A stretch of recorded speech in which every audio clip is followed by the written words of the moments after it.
So there's two questions I want to look at in this video. First, who is Jesus? And then to look at the resurrection, perhaps the most significant miracle associated with Jesus.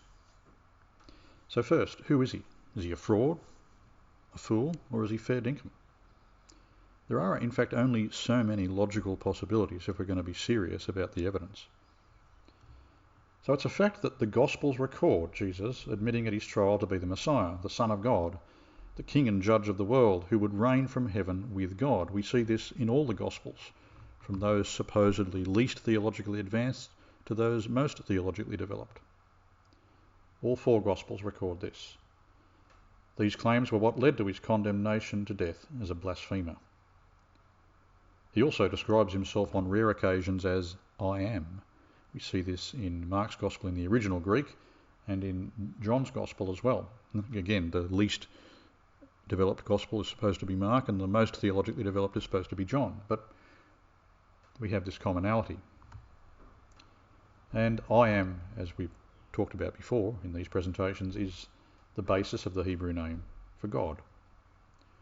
Now, what he claimed by his words, he backed up by his actions, because he accepted worship. And again, we see this a number of times in different Gospels. And he didn't rebuke those who worshipped him.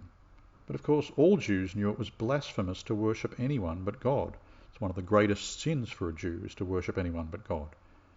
Perhaps the greatest sin. But the disciples at certain points could not help themselves, especially after the resurrection. So Jesus never explicitly said, I am divine, or even out of his own lips, I am the Messiah.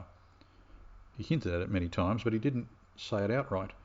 And if he had, of course, he would have alienated, confused and offended everybody quite quickly and got himself stoned to death before he could complete his ministry. So many things he said indirectly and implicitly, and challenged people to draw the conclusions. You see this a number of times in all the Gospels. However, he also gradually built up the disciples' understanding of his identity by his words and deeds, culminating in the resurrection and what happened after this. At least all of this is according to the Gospel accounts. All right, so that's what the Gospels say, and it's a unified picture.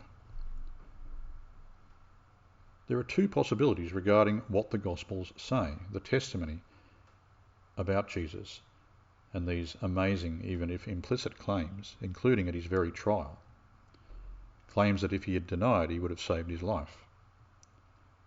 All right, the first possibility is that his claims are not honestly portrayed in the Gospels. In other words, the authors just made it up. The second possibility is that, whether they're true or not, at least the Gospels do honestly portray Jesus' amazing claims about himself, even to the point of accepting worship and claiming he was to be set at the right hand of God, of the Father. An amazing claim because, of course, nobody's supposed to stand in the presence of God in that sense, especially at his right hand, as his equal. All right, so two possibilities. They're not honestly portrayed, the Gospels made it up, the Gospel writers made it up, or no, that's what Jesus did claim, and then we can deal with the question of whether those claims make any sense. So let's go with the first option. Jesus' claims were not honestly portrayed in the Gospels. So he didn't claim to be the divine saviour of humanity, despite all the evidence the Gospels give. They misrepresented him. All right, so there are only two ways to understand that. Either the early witnesses believed he was the Lord, so they put words in his mouth to bolster this belief in others. They made up stuff about him because they believed that's who he was, or even they didn't really believe that he was that person. They didn't believe he was the Lord, the divine Messiah.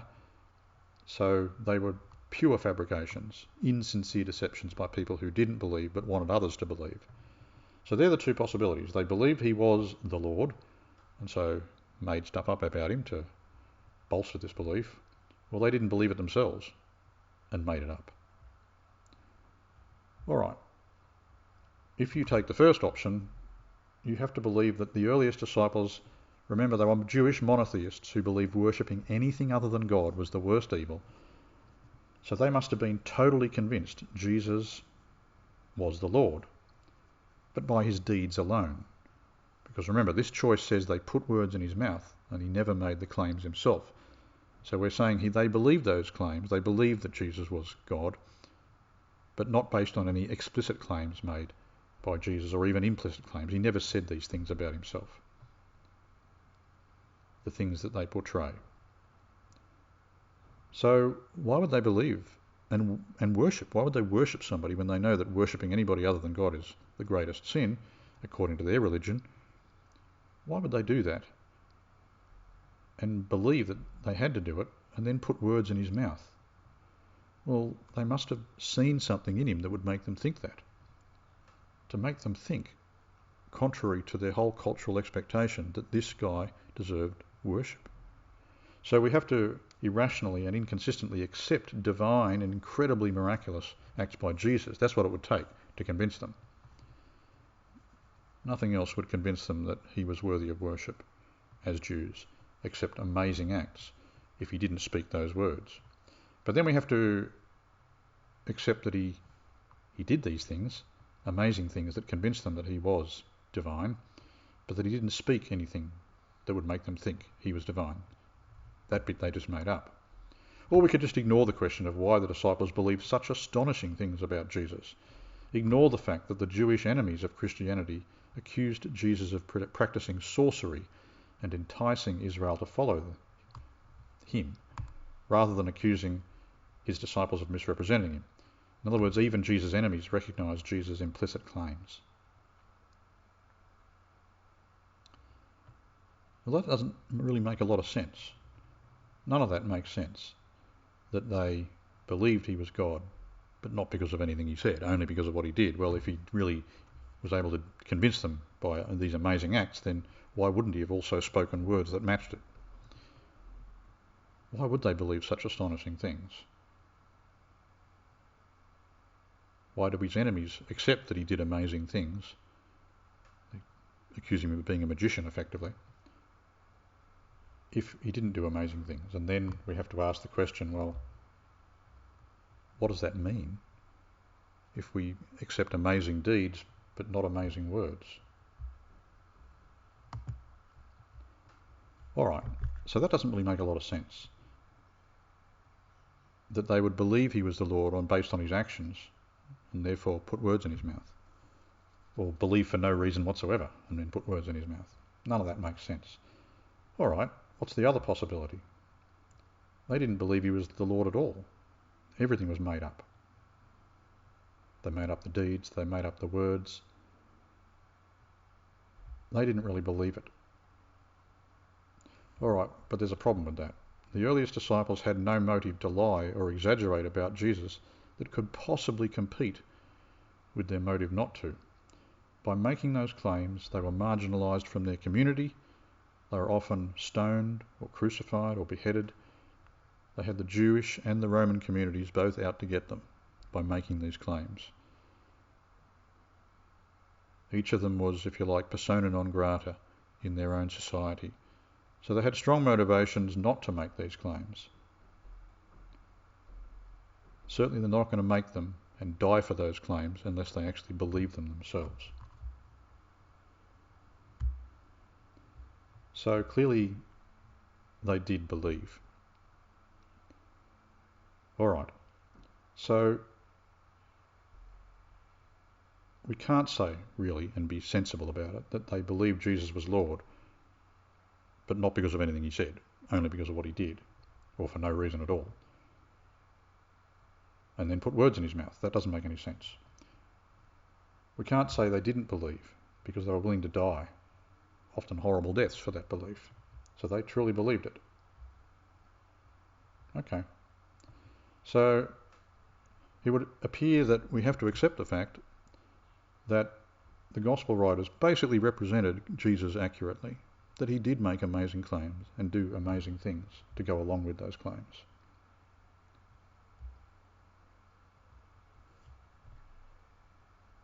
Certainly that they were convinced of this and that they wrote down what they wrote basically honestly. All right, So that means Jesus really did present himself as something unique, someone without equal, a saviour necessary for all men and one with divine authority. An amazing claim, in which case there are only four alternatives. His claim is not true, but he didn't realise it. He was sincere in his claim, but incredibly deluded. He was a megalomaniac, a lunatic who meant well, and you'd have to call him a lunatic, because if you claim to be divine and to be unique, to be like no one else, and to be absolutely essential to humankind, and you're wrong about that, okay, it's not just an ordinary mistake. That's having a God complex. It's normally recognised as a mental illness. In fact, it's always recognised in the modern age as a mental illness. Okay, so if it's not true and he made this claim, then he's not sane. He's certainly not wise. So to make this choice, we have to ignore the clear evidence in the Gospels of his sanity and wisdom and humour. Call him a nutcase. We have to ignore the fact that the well-established psychological profile of mentally ill people with a God complex, a divinity complex, is dullness, predictability, and inability to love and understand others as they really are.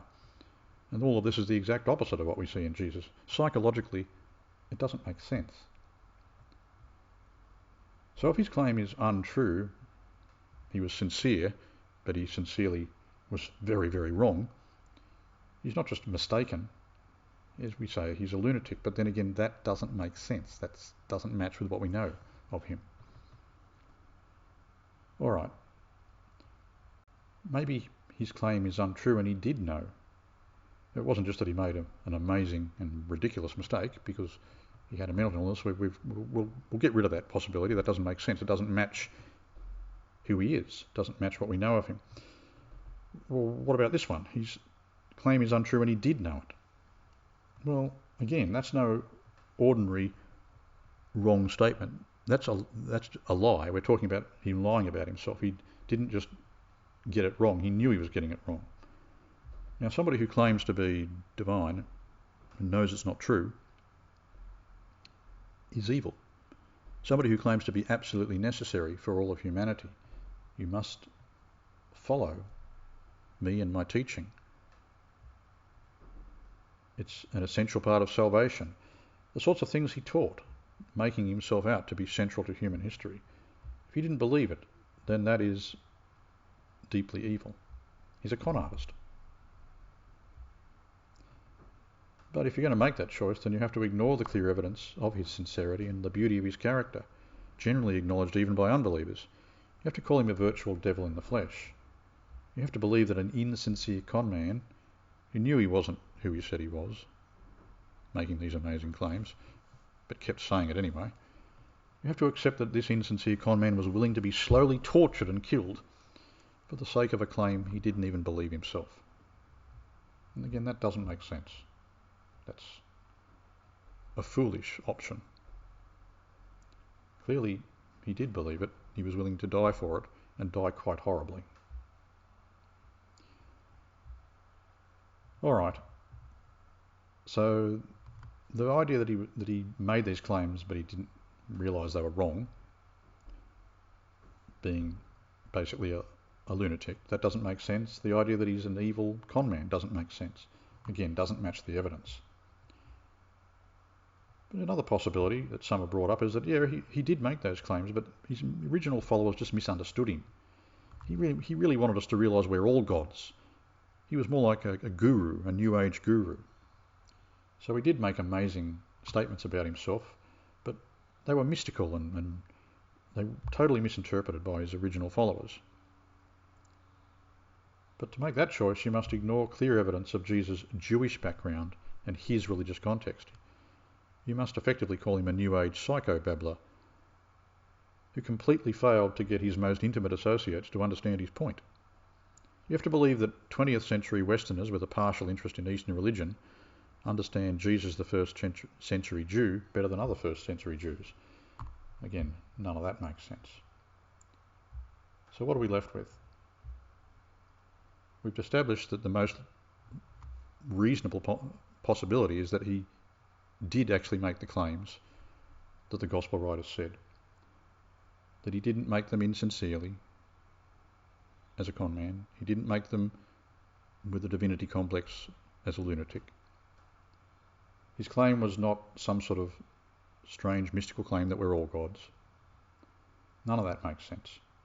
None of that matches the evidence. So what's left? We've got rid of all the ideas that his claim was untrue or misunderstood. What are we left with? We're left with the claim being true, correctly understood by his disciples. Jesus making these amazing claims about himself, not a con man, not a lunatic, clearly not so. That means we have to take seriously what he said about himself. To make this choice, you have to accept the Christian truth intellectually. And then there's one more choice to make. Can you take the more important step of letting this truth make a difference in your life? If Christ is the Lord, he's your Lord. If he is who he said he was, that matters. So you must then make the choice either to trust and obey him because he is who he said he was, or to reject him. Now that you know really who he is and what he's done for you as the one who was crucified and arose.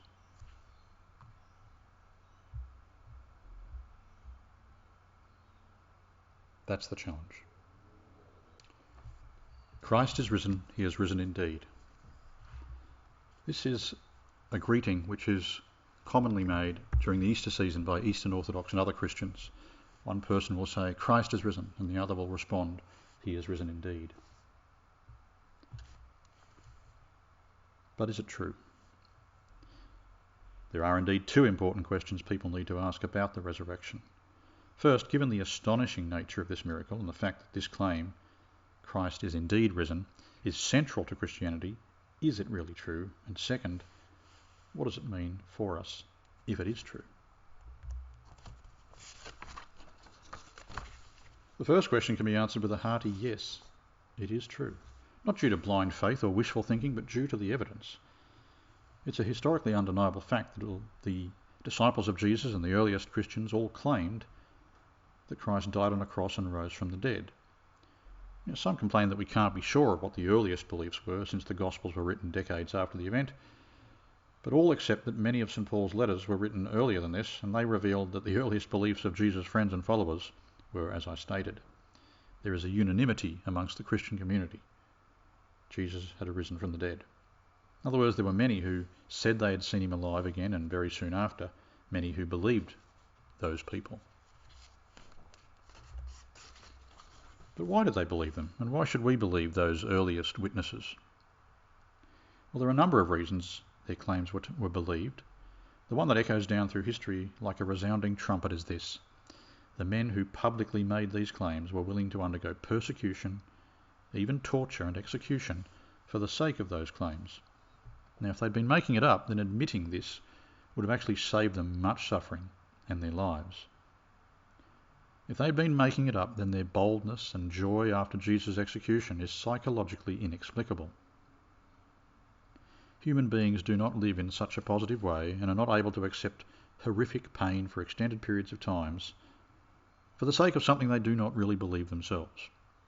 So those who said they had seen the risen Jesus clearly believed that they had. They were at least sincere in their claims. This only leaves us with a few possibilities. If they thought they saw Jesus risen from the dead, and not just risen but healthy enough to come across as the Lord of life, then they must have either seen what they said or they were hallucinating. If their claim was sincere, then either they really saw what they thought they saw, or they didn't, and it was all a mirage. Now, they couldn't have been deceived by Jesus pretending to hoax the resurrection by pretending to die on the cross and then somehow recovering from this failed crucifixion to pretend to be resurrected, because quite apart from the fact that in the Roman world crucifixion was done quite efficiently and the soldiers who would have done it would have been in deep trouble, as in they would have themselves been executed if they'd failed to carry out their mission. Quite apart from all that, if somebody had been crucified but then not successfully crucified, it hadn't been finished, they somehow survived, they would have been in a sorry state, a very sorry state. And Jesus wasn't just crucified, he was scourged before that. So even if he hadn't been killed, he would have been a mess, and he would not have been able to hoax a resurrection. So we have to rule that out. It doesn't make sense. It couldn't have been somebody pretending to be him, so a real person but not Jesus. And we're talking about his friends, the people who knew him so well. They were the ones who said he had arisen. So that leaves us with either hallucination or reality. But the problems with the hallucination theory are many. Hallucinations do not affect so many people at once and over an extended period. So, for example, a group can see and have a meal and a conversation with one phantom person. And this kind of thing happened more than once. They didn't just claim they'd seen briefly or, in a transitory fashion Jesus walking by, or somebody looking like him. They claimed to have spent time with him after the resurrection, had a meal with him, had a conversation with him, an extended conversation as a group, not just one at a time. So group hallucinations, not really. Doesn't make sense. Also, any such hallucination would not explain why the tomb was empty, and Jesus' enemies could never produce his body to quickly put an end to the belief, which they would have been strongly motivated to do, both the Romans and the Jews. Therefore, we can say with confidence that Jesus rose from the dead. The amazing claim is true. Christ is risen. He is risen indeed. Which brings us to that second question I referred to. What does it mean? It means that Jesus was who he said he was, the Son of God, the life, the way, the truth and the life, as he called himself. He is the life. It means miracles are possible. It means God is real and has inserted himself into human history. It means that when Jesus and his earliest followers say we can have new life, if we trust in the risen Christ and obey him, we can know that he does have the power of life, of new life, to fulfill that promise. It means the Christian gospel is true, and that once we're shown this, we have a responsibility to respond. The resurrection of Christ is not just a fact like other facts to be put on a shelf of ideas and forgotten, like a dusty book. Clearly, if it's true, it's incredibly important and matters to each of us personally, and it is true. Jesus has died for us and then taken up his life again, and he has demanded we repent of our sin, turn away from evil, and trust in him to give us God's goodness and God's life within us through the crucifixion and resurrection. Now, if others had made this demand, we might be able to dismiss them. But Jesus has backed up his words with actions, supernatural and stupendous actions. Our choice then is to accept the truth and let it become the truth within, or to reject or ignore the truth. May God grant us the wisdom to accept, that we might experience the joy of the resurrection.